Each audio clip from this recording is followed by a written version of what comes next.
అధిష్టానం సరికొత్త వార్తల ప్రపంచం. అధిష్టానం వాక్ స్వతంత్ర ప్రజాబలం. వెల్కమ్ టు అధిష్టానం టీవీ. ముందుగా బులెటిన్ల హెడ్లైన్స్. గత ప్రభుత్వం రాష్ట్రాన్ని సమస్యల వలయంగా మార్చేసిందని సీఎం చంద్రబాబు విమర్శించారు. పిఠాపురం మండలం కుమరాపురంలో కృష్ణుడి ఆలయం వద్ద నిర్మించిన మినీ గోకులంను ప్రారంభించిన AP deputy CM Pavan Kalyan.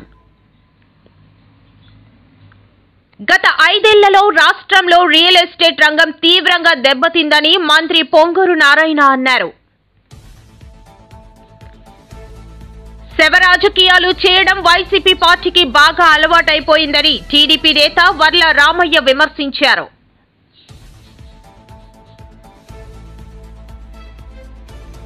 విచారం వ్యక్తం చేయాల్సిన సందర్భంలోనూ దిగజారుడు రాజకీయాల శాసన మండలి చీఫ్ విప్ పంచుమర్తి అనురాధ మండిపడ్డారు. జీవీఎంసీ 7వ వార్డ్ ఎన్జీఓ కాలనీలో సుమారు 5 కోట్ల రూపాయలతో అభివృద్ధి పనులకు శుక్రవారం ఎమ్మెల్యే గంటా శంకుస్థాపన.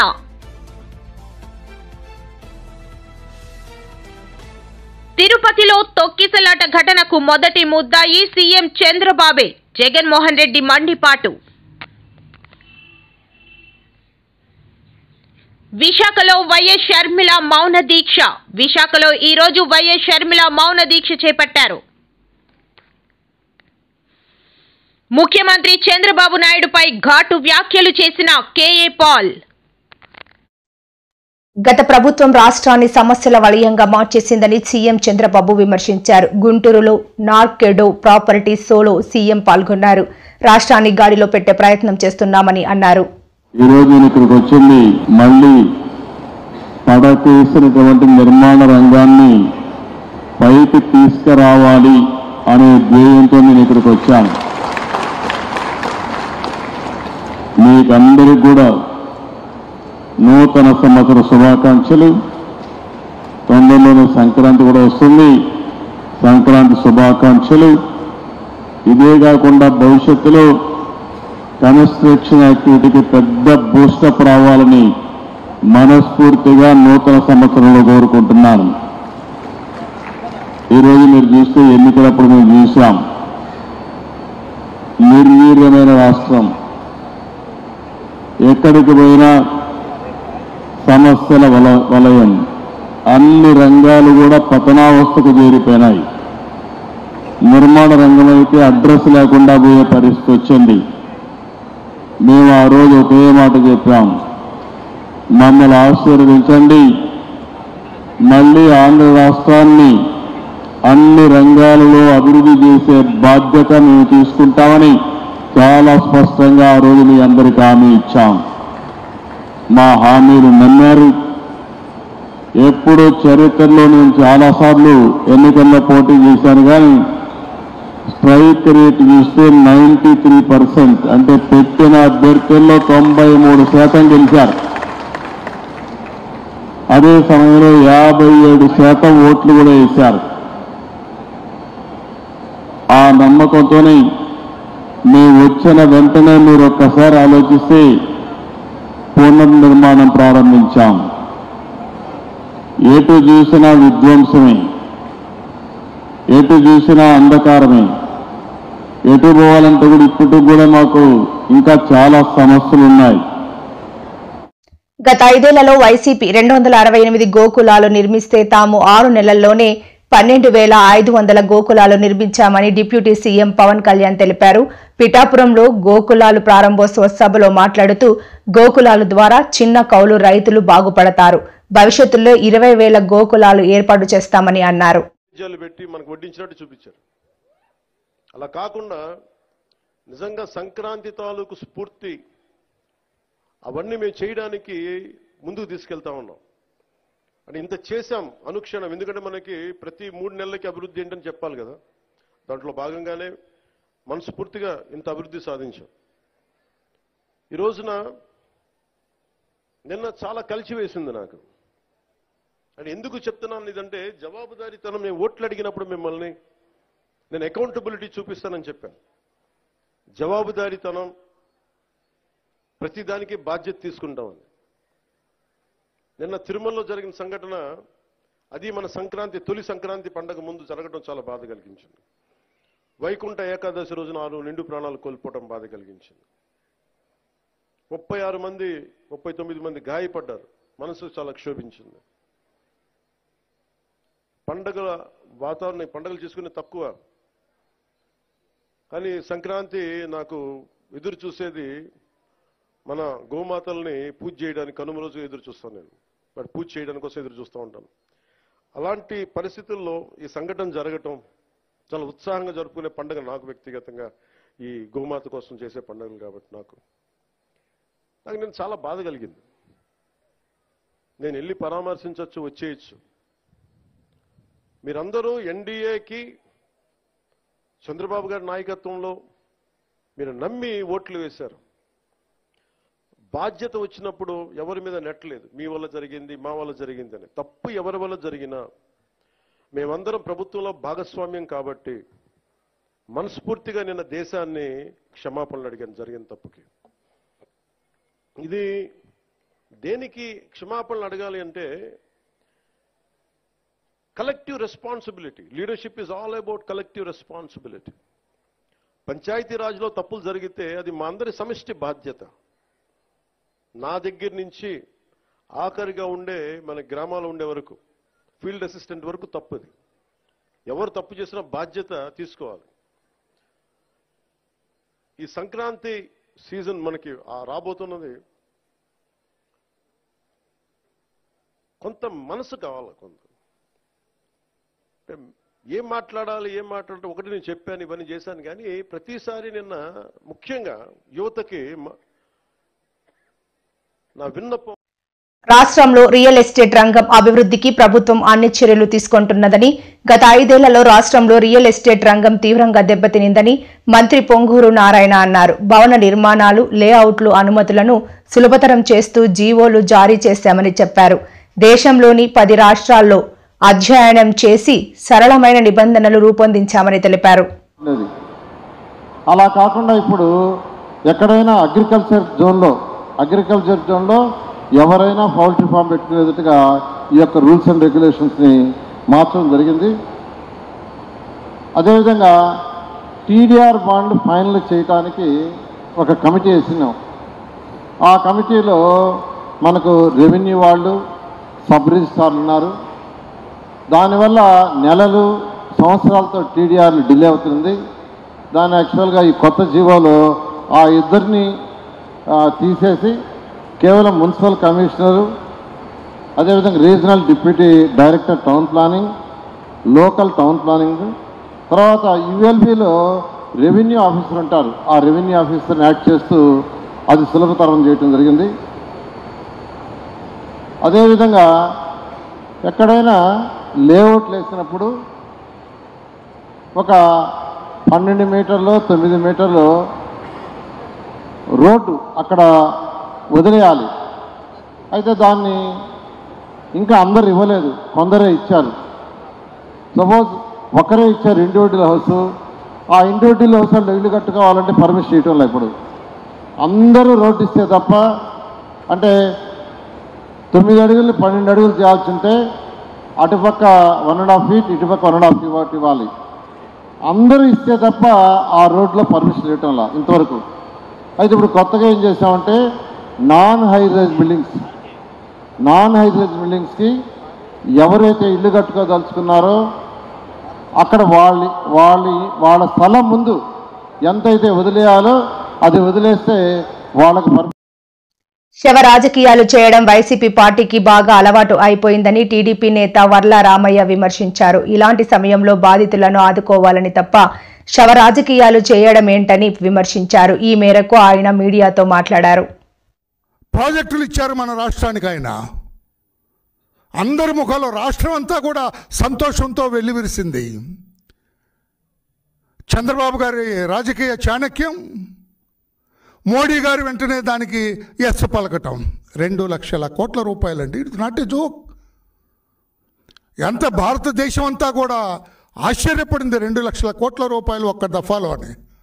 నెవర్. ప్రధానమంత్రి ఎప్పుడూ ఏ రాష్ట్రానికి అట్లా ఇవ్వలేదు. చంద్రబాబు గారి మీద అభిమానంతో, ప్రేమతోటి ఈ రాష్ట్రాన్ని అభివృద్ధి చేయాలి, కొత్త రాష్ట్రం అని చెప్పి ఆయన ఇచ్చారు. చంద్రబాబు గారి పేరు ఒక పక్కన, పవన్ కళ్యాణ్ గారి పేరు ఇంకొక పక్కన, ఐటీ మినిస్టర్ మా యువ నాయకుడు లోకేష్ బాబు గారి పేరు ఇంకొక పక్కన, ప్రజలందరి గుండెల్లో సంతోషాలు, హర్షాతిరేకాలు చెబుతూ ఉంటే ఈ దురదృష్టకరమైన సంఘటన జరిగింది. ఇది ఎలా జరిగింది, ఏం జరిగింది అనేది ఎంక్వైరీ జరుగుతుంది. ఆషామాషిగా దీన్ని అది వదిలేది లేదు. జరిగిన వెంటనే చంద్రబాబు నాయుడు గారు 3 మంత్రులను హుటాహుటిగా పంపించారు అక్కడికి. అక్కడ తీసుకుంటున్న చర్యలన్నీ మీరు పర్యవేక్షించండి, సహాయ సహకారాలను అందించండి, ఏ ఇబ్బంది లేకుండా చూడండి అని చెప్పి అధికారులందరినీ వెళ్ళొచ్చేశారు. మందలించారు అధికారులని, what you are all doing, ఏం చేస్తున్నారు మీరని చెప్పి. ఆయన ఈరోజు హుటాహుటిని వెళ్ళారు అక్కడికి. జరిగిన దుర్ఘటన ఎంక్వైరీ జరుగుతుంది, నిజానిజాలు బయటకు వస్తాయి. ఒక్కొక్కరికి 25 లక్షల రూపాయలు ఎక్స్గ్రేషియా ప్రకటించారు. స్వామివారిని దర్శించుకోవటం కోసం వైకుంఠ ఏకాదశి పర్వదినాన స్వామివారిని దర్శించుకోవటానికి, స్వామివారి మీద నమ్మకంతో ఆ పర్వదినాన్ని దర్శించుకోవాలని విచారం వ్యక్తం చేయాల్సిన సందర్భంలోనూ దిగజారుడు రాజకీయాలు ఏంటి అని శాసనమండలి చీఫ్ విప్ పంచమూర్తి అనురాధ మండిపడ్డారు. ఈ మేరకు ఆమె టీడీపీ కార్యాలయంలో మాట్లాడుతూ ఇటువంటి సమయంలో బాధితులకు అండగా ఆదుకోవాలి కానీ శవ రాజకీయాలు చేయడం ఏంటని విమర్శించారు. ఈ సంఘటన తిరుపతిలో ఈ దురదృష్ట సంఘటన చోటు చేసుకుంది. అక్కడి నుంచి హుటాహుటిన ముఖ్యమంత్రి గారు చంద్రబాబు నాయుడు గారు బయలుదేరటం జరిగింది. సంఘటనా స్థలాన్ని చూడటం జరిగింది, పరిశీలించడం జరిగింది. అక్కడున్న పరిస్థితులన్నీ పూర్తిగా అవగాహన చేసుకోవడం జరిగింది. జ్యుడిషియల్ ఎంక్వైరీ వేయడం జరిగింది. 2 అధికారుల్ని సస్పెండ్ చేయడం జరిగింది. 3 అధికారుల్ని బదిలీ వేయడం జరిగింది. ఎవరైతే చనిపోయారో వాళ్ళందరికీ కూడా 25 లక్షల రూపాయల చొప్పున ఎక్స్గ్రేషియా ప్రకటించడం జరిగింది. మరి క్షతగాత్రులకు ఎవరైతే దెబ్బలు తగిలినాయో వాళ్ళందరికీ కూడా 5 లక్షల రూపాయలు ప్రకటించడం జరిగింది. మరి పాక్షికంగా గాయపడ్డ వారందరికీ కూడా తిరుమలలో వైకుంఠ ఏకాదశి రోజు అంటే ఈ రోజు దర్శన భాగ్యం కూడా కల్పించడం జరిగింది. సంఘటన దురదృష్టకరమే అని ముఖ్యమంత్రి గారు స్వయంగా చెప్పడం జరిగింది. ఇన్నిటి మధ్య ఇదంతా జరుగుతుంటే శవాల మీద పేలాలు ఏలుకోవాలి అనే ఉద్దేశంలో మరి Jaganmohan Reddy followed by YCP నాయకులు, ముఖ్యంగా ఫాలోడ్ బై రోజా ఏం చేద్దామని చెప్పి బయలుదేరారు. ఇష్టం వచ్చినట్టుగా మాట్లాడుతూ ఉన్నారు. మీరు తెలుసుకోవాల్సిన విషయం ఒకటే ఉంది, అది అనుకోకుండా ఆ సంఘటన జరిగింది.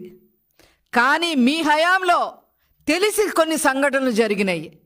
బోటు సరిగ్గా లేదు, పర్యాటకుల్ని అనుమతించవద్దు అని అధికారులు చెప్పినప్పటికీ కూడా మరి గోదావరి జిల్లాలో కచ్చులూరులో మీరు బోటు అలౌ చేయడం వల్ల 46 మంది చనిపోయారు, 5 గల్లంతయ్యారు. వాంటింగ్గా చేశారు మీరు. దీన్ని ప్రభుత్వ వైఫల్యం అని అంటారు. ఈ కచ్చులూరు ఇన్సిడెంట్ని ఖచ్చితంగా ప్రభుత్వ వైఫల్యం అని చెప్పి అంటారు. అదేవిధంగా మీ సొంత జిల్లాలో జగన్మోహన్ రెడ్డి జిల్లాలో అన్నమయ్య గేటు మరమ్మతులు చెయ్యాల్సింది పోయి ఇన్ టైం మరమ్మతులు చెయ్యకపోతే ఆ గేట్లు పగిలిపోయి 40 మంది చనిపోయారు. మీ నిర్లక్ష్యం వల్ల చనిపోయారు. దీన్ని ప్రభుత్వ వైఫల్యం అంటారు. అదేవిధంగా కరోనా టైంలో రియా హాస్పిటల్లో, ఇదే తిరుపతిలో రియా హాస్పిటల్లో జీవీఎంసీ 7వ వార్డు ఎన్జీఓ కాలనీలో సుమారు 5 కోట్ల రూపాయలతో రోడ్లు, డ్రైనేజీ, పార్కుల అభివృద్ధి పనులకు శుక్రవారం ఎమ్మెల్యే గంటా శంకుస్థాపన చేశారు. ఈ సందర్భంగా ఆయన మాట్లాడుతూ నాయకులు చెప్పారు అక్కడ ఉన్న సర్వీస్ రోడ్ కూడా వెడల్పు చేయాలని దాన్ని మన అధికారులతో మాట్లాడటం కూడా జరిగింది. కాకపోతే ఇది నేషనల్ హైవే వాళ్ళ దీంట్లో ఉంది కాబట్టి వాళ్ళు చేయాలని అనుకుంటా ఉంటే వాళ్ళు మేము చెయ్యం, మీకు హ్యాండ్ ఓవర్ చేస్తాం, మీరే చేసుకోండి అని చెప్పి వాళ్ళు చెప్తున్నారు. కాబట్టి ఇది కార్పొరేషన్ వాళ్ళ దాని త్వరలోనే దాన్ని కూడా మనం చేసుకున్నానికి అన్ని రకాల ఏర్పాటు చేసుకుందాం అని చెప్పి కూడా మీకు ఈ సందర్భంగా తెలియజేస్తా ఉన్నాను. దాంతోపాటు మా వెంకటరావు గారు ఏదైతే కార్పొరేటర్ బతగారు ఉన్నారో ఈ వార్డుకు సంబంధించిన అనేక సమస్యలు కూడా నా దృష్టికి తీసుకురావడం జరిగింది. అక్కడక్కడ ఇంకా కొన్ని డెవలప్మెంట్ వర్క్లు చేసుకోవాలి, కొన్ని చోట్ల రోడ్లు వేయాలి. మాస్టర్ ప్లాన్ రోడ్స్ మీకు 6, 7, 8, 5వ వార్డు ఈ 4 వార్డులకు సంబంధించి గతంలో కొన్ని వార్డులు చేసేటప్పుడు కొన్ని వర్క్లు ఇంకా పెండింగ్ ఉన్నాయి, అవన్నీ కంప్లీట్ చేసుకోవాలి. మననే జీఎంసీ కమిషనర్ గారితో మన భీమిలిలో ఒక మీటింగ్ పెట్టాం. ఆ మీటింగ్ లో ప్రధానంగా చెప్పడం జరిగింది ఏదైతే భీమిలి వైండింగ్ అలాగే విలీన మండలాలు 3 మండలాలని కార్పొరేషన్ లో కలపడంతో పాటు ప్రధానంగా అభివృద్ధి ఏదైతే రోడ్లు, డ్రైనేజీ, పార్కులు ఇవన్నిటితో పాటు స్ట్రీట్ లైట్స్ మనకు అనేక చోట్ల ఈ స్ట్రీట్ లైట్స్ ఇంకా సరిగా లేవు, వాటర్ మెయింటెనెన్స్, దాంతోపాటు డ్రింకింగ్ వాటర్ కొన్ని చోట్ల అయితే డ్రింకింగ్ వాటర్ కి బాగా ఇబ్బంది ఉంటుంది. కొన్ని చోట్ల 2 రోజులకు ఒకసారి వస్తా ఉందని చెప్పారు, అది కూడా 10-15 నిమిషాల్లో ఆగిపోతుందని చెప్పారు. ఇవన్నీ కూడా కమిషనర్ గారికి అధికారులు అందరి దృష్టికి తీసుకెళ్లి వాటిలన్నింటి మీద కూడా ప్రత్యేకంగా ఫోకస్ పెట్టడం చాలా చాలా ఇంపార్టెంట్ చెప్పడం జరిగింది. దాని మీద కూడా ఒక స్పెషల్ డ్రైవ్ పెట్టి ఈ మంచినీళ్ళ సమస్య కానీ, కరెంటు సమస్య కానీ, అలాగే మిగతా అభివృద్ధి కార్యక్రమాలు అన్ని కూడా త్వరలోనే అన్ని కూడా సాల్వ్ చేసుకుందాం అని చెప్పి కూడా తెలియజేసుకుంటూ, అన్నిటికంటే మనకి ప్రధానంగా ఈ ప్రాంతంలో ఉన్న సమస్య హౌసింగ్. ఇప్పుడు కూడా వెంకటరావు చెప్తా ఉన్నాడు, సార్ చాలా మంది పేదవాళ్ళు ఉన్నారు, ఇళ్లు లేక స్థలాలు లేక ఇబ్బంది పడతా ఉన్నారు. గతంలో వైఎస్ఆర్ ప్రభుత్వం ఉండగా ఎవరైతే తెలుగుదేశం పార్టీకి అనుకూలంగా ఉన్నారో, కొంచెం సింపథైజర్స్ గా ఉన్నారో వాళ్ళందరినీ పక్కన పెట్టి వాళ్ళకి ఇళ్లు పట్టాలు కానీ ఇళ్లు కానీ లేకుండా వేరే వాళ్ళకి ఇచ్చుకోవడం జరిగింది. వాళ్ళంతా ఆశగా చూస్తారని చెప్పారు. ఈ విషయాన్ని గౌరవ ముఖ్యమంత్రి గారి దృష్టికి కూడా తీసుకెళ్లడం జరిగింది. త్వరలోనే ఎవరైతే ఇళ్లు లేని పేదవాళ్ళు ఉన్నారో వాళ్ళందరికీ ఈ హౌసింగ్ కల్పించే బాధ్యత కూడా తప్పకుండా ఈ ప్రభుత్వం తీసుకుంటుంది.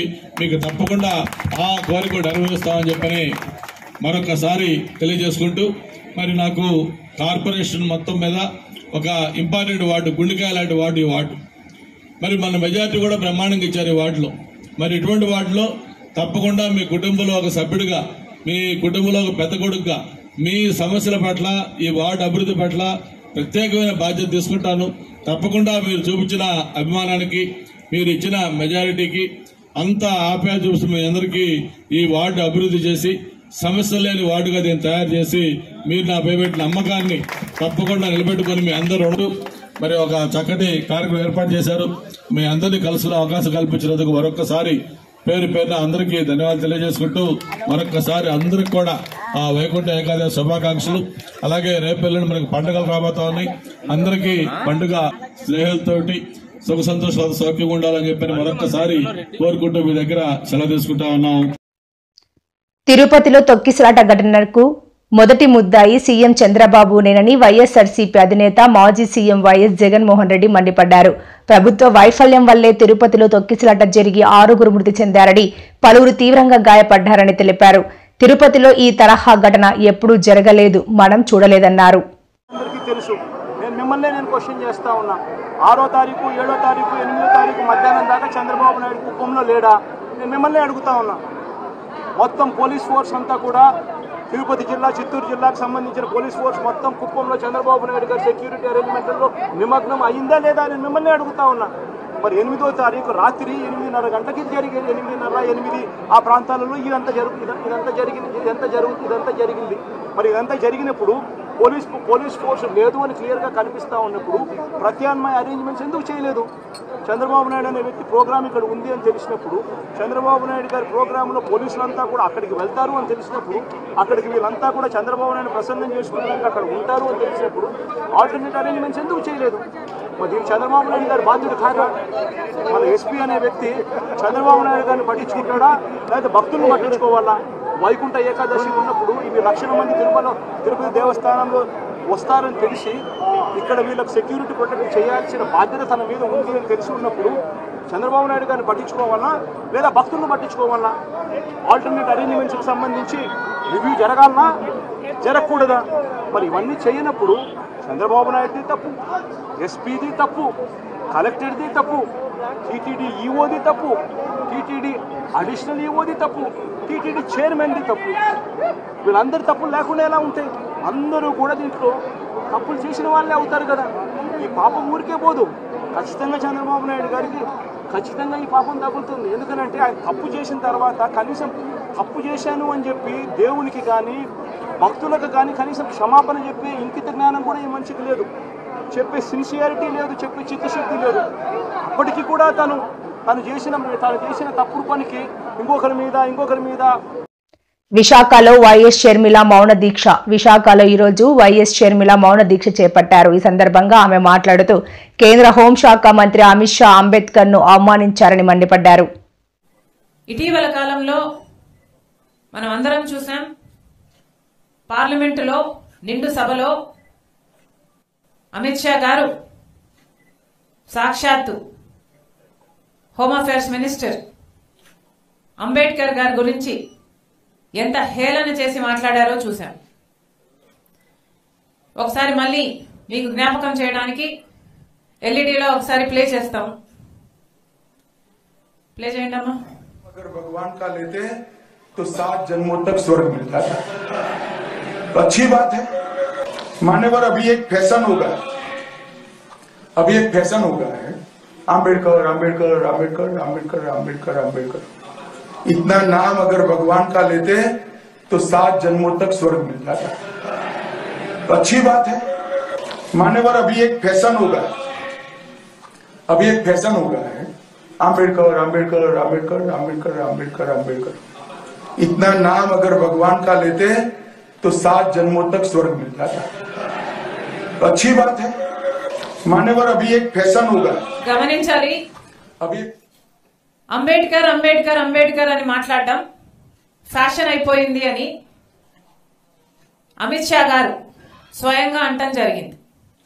దానికి అందరూ బీజేపీ ఎంపీలందరూ నవ్వటం జరిగింది. ఇది అంబేద్కర్ గారిని హేళన చేయడం కాకపోతే ఏమిటి అని కాంగ్రెస్ పార్టీ ప్రశ్నిస్తుంది. అంబేద్కర్ గారి గురించి మాట్లాడితేనే మీకు అంత తట్టుకోలేకపోతున్నారే, కాంగ్రెస్ పార్టీ అంబేద్కర్ గారి జపం చేస్తుంది అన్నట్టు మీరు మాట్లాడుతున్నారే. అసలు అంబేద్కర్ గారి జపం కాంగ్రెస్ పార్టీ ఎందుకు చేయకూడదు అని అడుగుతున్నాం. కాంగ్రెస్ పార్టీ అంబేద్కర్ గారిని రాజ్యాంగం రాసే టీంకి అధ్యక్షుడిగా పెట్టి ఆయన రాసిన రాజ్యాంగాన్ని ఆమోదించింది కాంగ్రెస్ పార్టీ. అంబేద్కర్ గారు రాసిన రాజ్యాంగమే ఈరోజు మన దేశంలోని ప్రజాస్వామ్యాన్ని కాపాడుతుంది.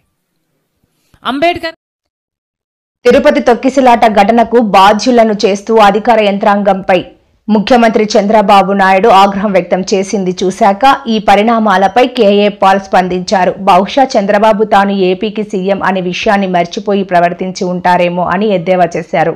Committing suicide. More important is steel plant being sold.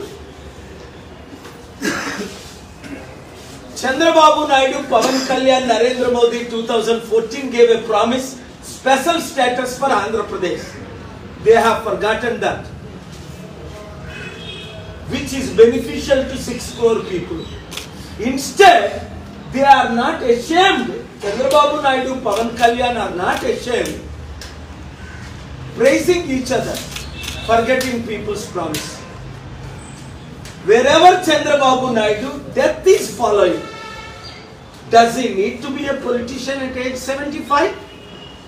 Narendra Modi ji on September 17th is planning to resign because that's what RSS is calling for, BJP is calling for. But Chandrababu Naidu is much older than Narendra Modi. When Supreme Court judges are not allowed after age 62 to 65, smartest people in India are IAS, IPS, IRS, IFS are not allowed after 62. Why these politician old guys should continue after 75? Are they not ashamed? Do they not understand? Chandrababu Naidu should resign and at least make history by making Yanamala Ramakrishna much younger than him as the chief minister candidate, or for that reason if he wants to make his own son, because KCR tried to make KTR, never happened, may never happen. Now let Chandrababu Naidu decide from his party, but he should not continue. మొన్న రాత్రి మనం పెద్ద డ్రామాని చూసాం. చంద్రబాబు నాయుడు గారు తిరుపతి వెళ్ళి నిన్న పెద్ద stunt అక్కడ ఏంటి తప్పు జగన్మోహన్ రెడ్డి చేసినట్టు ముఖ్యమంత్రి చంద్రబాబు నాయుడు అని మర్చిపోయి పవన్ కళ్యాణ్ ఉప ముఖ్యమంత్రి అని ఆయన మర్చిపోయి తిరుపతి దేవస్థానంలో 1000